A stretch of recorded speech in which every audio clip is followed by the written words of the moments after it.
Welcome to We Are Old, Get Over It, the podcast for active senior living and getting the most out of life. I'm your host, Ken Gluckman. During our summer break, we share highlights of some of our favorite conversations from the past year.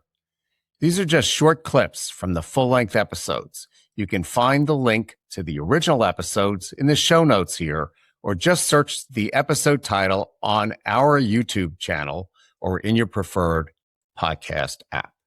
Help us share this useful and informative information by inviting your family and friends to visit our podcast. Share a clip or an episode with them, and it will give you something to talk about. And now, let's laugh and learn for the week. I think, the thing is, things in our lives that are hard, that are challenging and difficult, are often the things that are most worth doing. So keep that perspective. I've watched so many family caregivers go through a caregiving experience with very similar situations, and they don't all come out of it the same. And the biggest difference that I see is the attitude. It's how you view what you're doing. And one of the things I learned was I was not a victim as a caregiver. Everything we do is a choice. And many caregivers feel like I didn't have a choice. I had to do this because no one else will, or they don't have money to go to a nursing home or whatever. Well, 40 years in the field, and I've seen many, many, many older people who have no one looking out for them. And it's not because they don't have family. They're just choosing to not do it for whatever reason. So if you do anything to help and care for someone, feel good about that. That's a choice you're making. And that's a much more empowered place to come from than I'm a victim. I have to do this because no one else will.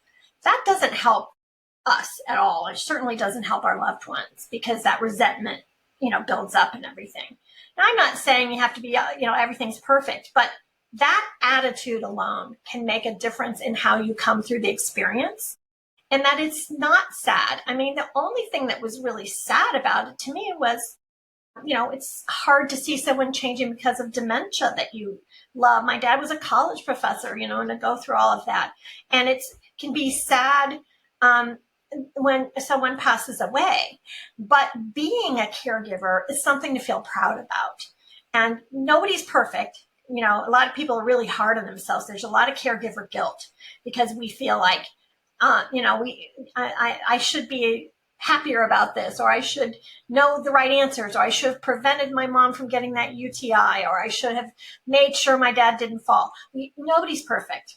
We do not have control over everything, but we're there and we're doing our best. And that makes you a successful caregiver. Right. I think that's the most important thing, is that you're doing your best, whatever that is, that you're doing the best that you can. And we're all going to make mistakes, but yes, you're doing the best for the people that you care about. Okay. Exactly. I really had to learn that myself because, I felt like I wanted everything to be perfect for my parents, and that's just not always going to happen. But I did know the one thing I could promise them 100% was I was going to do my best, and I wasn't going to give up. And I was going to be there for them, and I would be there with them along the journey, however hard it got. And so then I felt like I was a success because I did do that. And one of the big problems, it seemed, that came out in your report was the fact that so many people are not getting a financial support and are actually borrowing money from their own retirement to help them to survive, to pay their rent or to pay their mortgages and to pay for some medical expenses for their others. How do we address that? Yes, the financial gaps are really so impactful. Many people have some type of impact on their finances. So, for example, 50% of family caregivers face serious financial stress. And 50%. About 50%. And about, we're talking serious financial stress. 15% can't afford basics like food.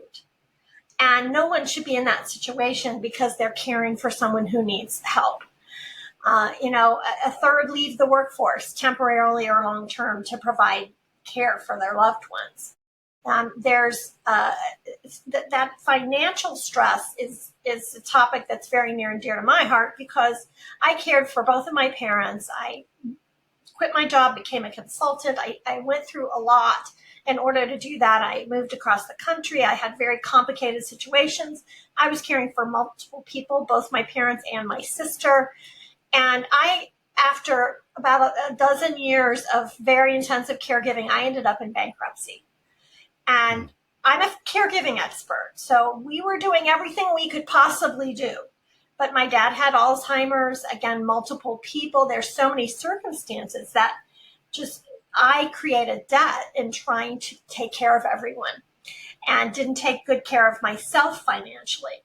So, my suggestion to family caregivers is if you're in a caregiving situation, work with a financial advisor for yourself, not just your loved one's finances, which you may be managing as well and working with their financial advisor, but have someone for yourself too, because this can have very long-term effects on a caregiver's life. Absolutely. Absolutely.